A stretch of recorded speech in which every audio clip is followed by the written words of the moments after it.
જય હનુમાન જ્ઞાન ગુણ સાગર, જય કપીસ તિહું લોક ઉજાગર. હનુમાન ચાલીસાની શરૂઆત જય શબ્દથી થાય છે. હનુમાનજી જયના, વિજયના આરાધ્ય દેવ છે. પાપ અને પુણ્યથી, આશા અને નિરાશાથી, સુખ અને દુઃખથી જે પર છે તે શ્રી હનુમાનજી છે. હનુમાનજીએ ભગવાન શ્રીરામનું સાનિધ્ય સેવ્યું. કળિયુગમાં આપણે હનુમાનજીનું સાનિધ્ય સેવીએ છીએ, એમની પૂજા કરીએ, એમને આરાધીએ, ત્યારે શું થાય? પાપ અને પુણ્યથી પર થવાય, જીવન મૃત્યુ અને મોક્ષથી પર થવાય, સદગતિને શરણે જવાય. હનુમાનજી પાસે જય છે. હનુમાન એટલે દાઢીવાળા. એક મિથ છે, માતા અંજની કોઈ કામથી બહાર જાય છે અને હનુમાનજીને ભૂખ લાગે છે અને એમણે પૂર્વ દિશા તરફ જોયું તો સૂર્યનારાયણ ઉગેલા. હનુમાનજી બાળક હતા, એમને ભૂખ લાગી એટલે એમને એમ થયું કે આ કોઈ ફળ છે અને એમણે સૂર્યને હાથમાં પકડી લીધો અને મોઢામાં મૂકી દીધો. દેવો દાનવો બધા હચમચી ગયા. ઇન્દ્ર ભગવાને હનુમાનજીને બાણ છોડ્યું અને એટલે એમની દાઢી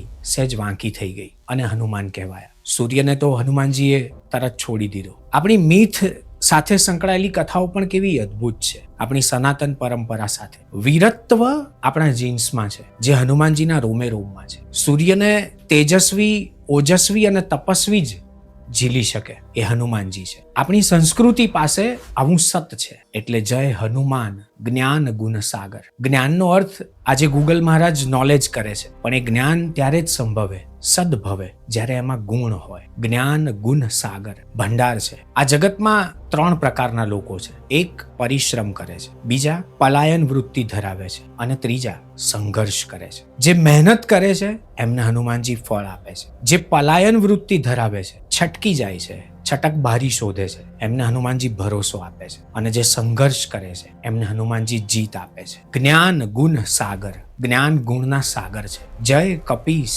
તિહું લોક ઉજાગર. ફરી જય શબ્દ આવ્યો. કપી એટલે વાનર અને કપીનો એક અર્થ સૂર્ય પણ થાય છે. કપ્યાસમ એવો શબ્દ પ્રયોગ છે સંસ્કૃતમાં. એનો અર્થ કે જે જળ પીવે તે સૂર્ય છે. હનુમાનજી પવન પુત્ર છે. પવન જળનું બાષ્પીભવન કરે છે ત્યારે વરસાદ પડે છે. એનું આસ લાલ છે એટલે વાનરનું મુખ લાલ હોય છે. જય હનુમાન જ્ઞાન ગુણ સાગર, જય કપીસ તિહું લોક ઉજાગર. વાનરોમાં મુખ્ય છે એટલે કપીસ છે. તિહું લોક ઉજાગર, 3 લોકને ઉજાગર કરે છે. 3 લોકમાં જેમની પ્રસિદ્ધિ છે. હવે અહીંયા પણ સમજવા જેવી બાબત છે. પ્રસિદ્ધિ તો બધાને મળે, ફળે. ભગવાન રામ પણ પ્રસિદ્ધ હતા અને રાવણ પણ પ્રસિદ્ધ હતો. કુસંગ પણ તમને પ્રસિદ્ધ કરે અને સાચો સંગ પણ તમને પ્રસિદ્ધ જ ન કરે, સિદ્ધ અને શુદ્ધ પણ કરે. હનુમાનજીની ભક્તિ આપણને સિદ્ધ અને શુદ્ધ કરે છે. આખીએ ચોપાઈમાં વાત એટલી જ છે કે જય હનુમાન જ્ઞાન ગુણ સાગર.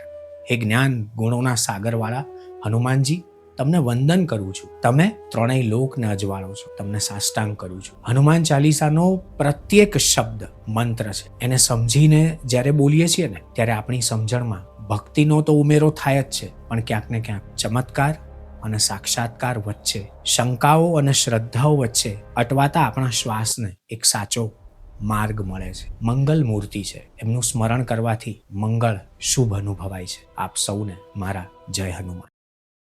ભાષાને પ્રેમ કરો છો એટલે અંકિત ત્રિવેદીને સાંભળો છો. મેં અનુભવ્યું છે કે જેમણે મને સબસ્ક્રાઇબ નથી કર્યો એવા લોકો મને વધારે સાંભળે છે. એમને વિનંતી કે આપણી ભાષા માટે આપણે બીજું કંઈ ન કરીએ તો એટલીસ્ટ સબસ્ક્રાઇબ તો કરીએ, અને સબસ્ક્રાઇબ ન કરીએ તો પણ લાઇકનું બટન તો દબાવીએ. ટેરવાઓ માત્ર આપણી આંખો સામે જ જડ બની જાય એ પહેલા એને કુંપળ ફૂટે એવી વ્યવસ્થા ધબકારાએ જ કરવાની હોય છે.